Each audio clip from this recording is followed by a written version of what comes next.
नमस्कार बच्चों। आज मैं आपको एक कहानी और सुनाता हूँ। कहानी का नाम है चतुराई का लाभ। एक बार एक गांव में एक धनी व्यापारी था। तो उसने कश्मीर के अंदर एक दूसरे व्यापारी के साथ सौदा पक्का कर लिया और वो यहाँ से उस कश्मीर जाने के लिए अपने दल के साथ रवाना हो गया। उसके पास बैल की बैलगाड़ियों में भर के सामान है और वो चल पड़ा। रास्ते में जंगल पड़ता था। जंगल में चलते चलते एक बैलगाड़ी में बैल का पैर एक बिल में आ गया और उसके चोट लग गई और वो कई दूर चलने के बाद वो चल नहीं पा रहा था। तो ये देख के व्यापारी को दुख हुआ और उसने सोचा कि अगर इसको यहाँ छोड़ के जाते हैं तो जंगल है, इसके भी नुकसान हैं, मगर हम इसको ले जा भी नहीं सकते। और दूसरे ये है कि मेरा दल और मेरा सामान है, यहाँ पे हिंसक जंगली जानवर हैं, तो हमें जल्दी से जल्दी इस जंगल को पार करना है। तो ये सोच के उसने उस बैल के मर्रम पट्टी करी पैर पे और उसके गले से लिपट के और आँखों में आंसू ला के और उसके सिर पे हाथ फेर के और उससे विदाई ले ली। और वो सारे अपने कारवां के साथ व्यापारी चल पड़ा दुखी मन से कि बैल का बिछड़ना उसको भी अच्छा नहीं लग रहा था। इसी प्रकार से बैल भी अपने मालिक से बिछड़ के दुखी था। इसी प्रकार वो रात बीत गई और वहाँ पे कोई हिंसक पशु भी नहीं आया। सवेरे जब बैल उठा तो उसने देखा हरी हरी घास पे ओस पड़ी हुई है।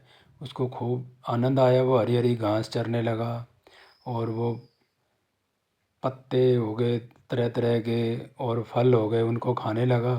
तो इस प्रकार उसको आनंद आने लगा और वो जल्दी ही ठीक हो गया, स्वस्थ हो गया और पहले से भी वो तरोताज़ा मोटा हो गया, तगड़ा बलवान। और वो एक दिन की बात है कि वो नदी किनारे पानी पीने गया और पानी पीने के बाद वो ज़ोर से रंभाया, जैसे बोलते हैं ना वाह, ऐसे करके ये बैल रंभाते हैं ना ज़ोर से। तो कुदरती उसी टाइम वहाँ पे जंगल का राजा शेर आया हुआ था पानी पीने। तो उसने कब रंभाने की आवाज़ सुनी नहीं थी और उसने सोचा कहाँ से आ रही है। तो वो बिना पानी पिए डर के भाग गया। तो ये सब है ना, दो सियार देख रहे थे। सियार तो बहुत चालाक और धूर्त होता है। तो उन्होंने देखा कि हमारा राजा तो डर के भाग रहा है और वो पीछे पीछे हो लिए उसके। और शेर की गुफा में जाके ऐसे गर्दन नीचे करके महाराज की जय हो, महाराज की जय हो, महाराज हम आपकी प्रजा हैं, आप हमें ऐसे डरे डरे अच्छे नहीं लग रहे, आप क्या बात है। तो शेर तो ऐसे ही जंगल का राजा था और वो ऐसे बोला। फिर उसको पता चल गया कि इनको सच्चाई का पता चल गया। तो बोला हाँ, तुम मेरी सबसे चतुर प्रजा हो सियार, तो मैं तुम्हें बताता हूँ। और बात ऐसी है कि मैं जब पानी पीने गया तो वहाँ मुझे भयानक आवाज़ सुनाई दी। इसलिए तो तुम मेरे सबसे विश्वास पात्र और होशियार प्रजा हो, तुम जाके पता लगाओ। वो बोला ठीक है महाराज। वो दोनों बाहर आ गए गुफा से और वो चल रहे हैं। और चलते चलते थोड़ी दूर जाने के बाद वो एक सियार बोला, वो जो शेर जिससे डर के भागा है ना, वो एक बैल की आवाज़ है। वो बोला तुमने शेर राजा को बताया नहीं। बोला अगर उसको ऐसे ही बता देता तो फिर क्या बात थी। चलो मैं तुम्हें है ना नदी के किनारे ले चलते हैं और उस बैल को ढूंढते हैं।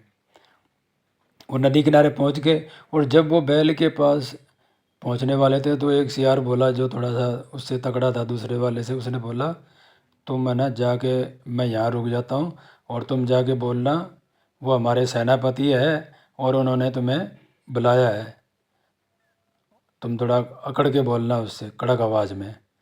तो वो जो दूसरा तगड़ा वाला था वो जाके ऐसे बैठ गया चट्टान के ऊपर, और बैल उधर घास चर रहा था। तो वो जो दूसरा वाला था उसने बोला, हे खबरदार, कौन हो तुम, यहाँ पे कैसे आए, तुम्हें दिखता नहीं है, हम यहाँ के सिपाही हैं, चलो तुम्हें हमारे सेनापति ने बुलाया है, चलो। तो सियार की कड़क आवाज़ सुन के, और वो बैल बेचारा तो डर गया, उसे तो पता नहीं था, वो तो मालिक के घर ही बंधा रहता था, और वो जंगल में आके एकदम अचानक कोई डांट वाली आवाज़ सुन के डर गया, और वो डरा डरा सहमा सहमा और उस सियार के पीछे हो लिया। और वो जो दूसरा सियार था वो चट्टान पे बैठा था, बोला, तुम हमारी बिना मर्जी के इस जंगल में कैसे घास चर सकते हो, तुम्हें पता नहीं जंगल का कानून है, मैं यहाँ के राजा शेर का सेनापति हूँ, चलो तुम्हें बुलाया है शेर ने, चलो महाराज के पास। और वो गढ़ से बैल तो चल पड़ा उनके पीछे डरता डरता। तो वहाँ जाके गुफा में उन्होंने शेर के सामने बैल को कर दिया।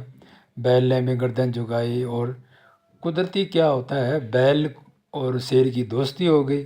शेर को बैल बहुत अच्छा लगा, इस प्रकार से दोनों की घनिष्ठ मित्रता हो गई, और वो खुश हंसी खुशी अपने रहने लगे। मगर ये दोनों सियार तो धूर्त थे, चालाक थे, कपटी थे।